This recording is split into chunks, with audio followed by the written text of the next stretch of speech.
Good afternoon, everyone.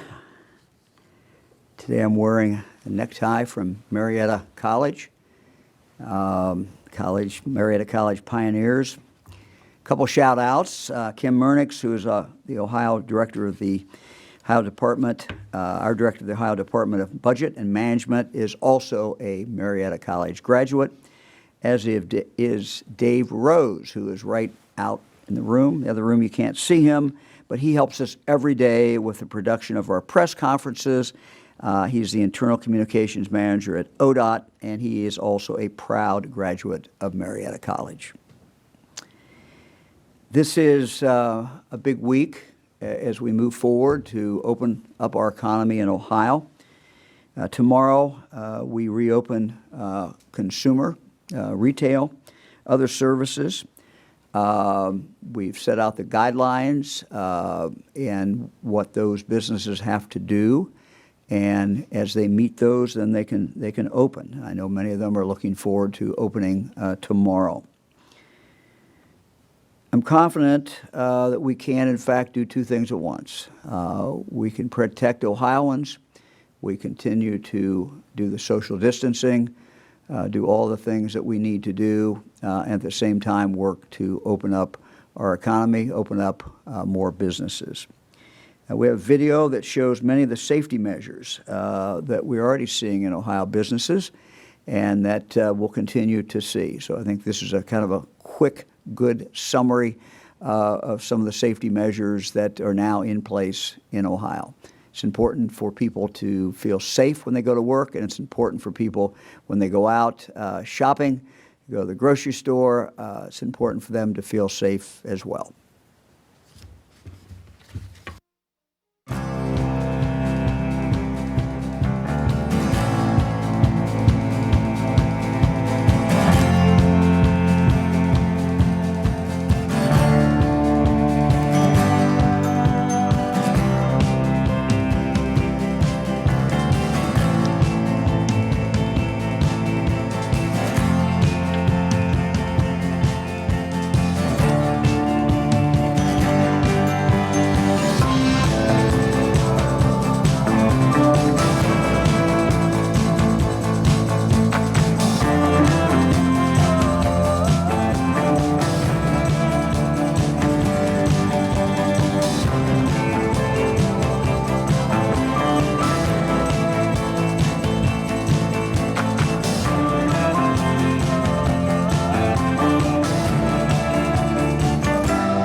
That was a good summary.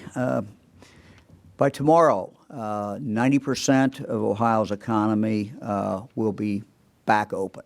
And so that is the good news.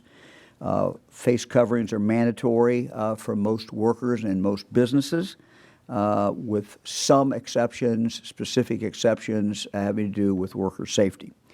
It's also up to individual business owners to decide if customers must wear the mask inside the business or not. Again, that's up to each individual business.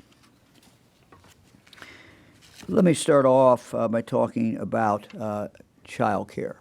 And I want to start by saying that we will not be making an announcement today. We are still working on this, and I want to talk a little bit about it. But it's very, very important that we get this right. And we don't want to announce the date until we have the protocols in place and that we can explain those to all the caregivers out there and all the families out there. I certainly know how very important this is as we open Ohio back up, that child care is absolutely an essential part of people being able to go back to work. Throughout my career, I've focused a lot on children's safety. So it should be no surprise that as we look at this, we continue to really focus a lot on not only children's safety, but the safety of the families that they're from and the safety of the workers who go into the child care every day, who take care of our kids take care of our grandkids. Sometimes we don't think about them, but I want to say thank you to each and every one of them. We also are very concerned and very focused on making sure that the rules that we put forward protect them as well. Let me be quite candid. The mistakes that I have made through my long career have come about when I did not have all the facts, when I didn't dig deep enough, did not ask the right people. And so this process is continuing. We're going to continue to do this. Reopening child care centers is simply too important to do so without making certain that we have all the best information, that we have all the right protocols in place. We continue to gather this information, and it will not be long until we'll be in a position to make the announcement. I do not intend to move forward on opening child care centers until Ohio has the most science-based and safety-based plan that we can put together. And that's my commitment. Child care is a necessity for working families as they go back to work. As I've said, there are risks associated with action and also risks associated with inaction as we move forward. There may not be a more important decision that we make in regard to the safety of Ohio as we move forward and the safety of Ohioans.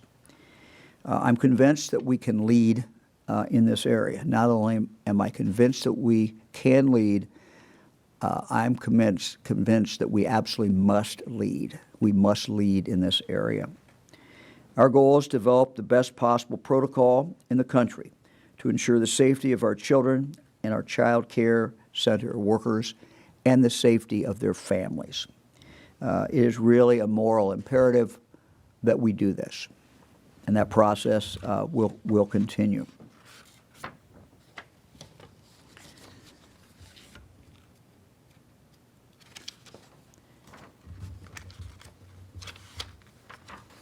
I want to announce that Jobs Ohio, the Ohio Department of Commerce, and the Ohio Liquor Control are implementing a liquor rebate program so that bars and restaurants can defray the cost of restocking high-proof spirituous liquor.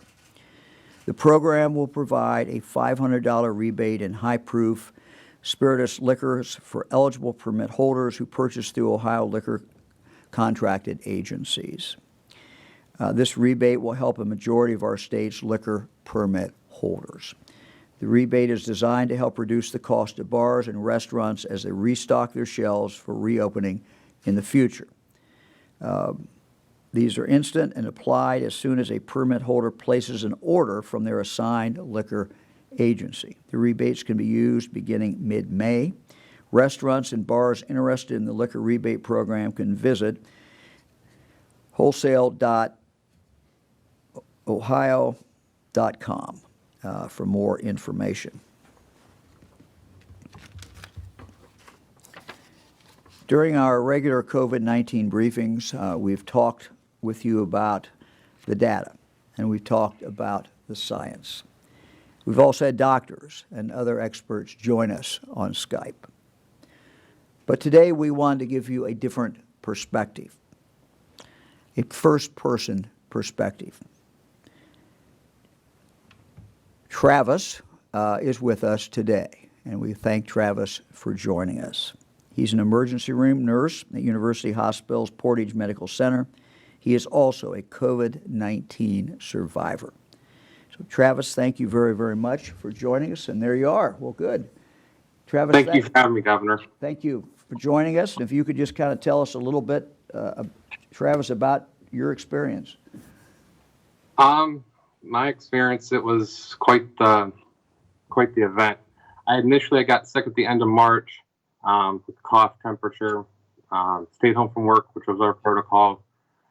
Within a week, my symptoms had gotten worse to the point where I had a high-grade fever, headache, cough, and my shortness of breath was to the point where I could barely get up, around, and walk. So, getting to that point, I couldn't keep my temperature under control. My wife had checked my oxygen saturation at home, and it was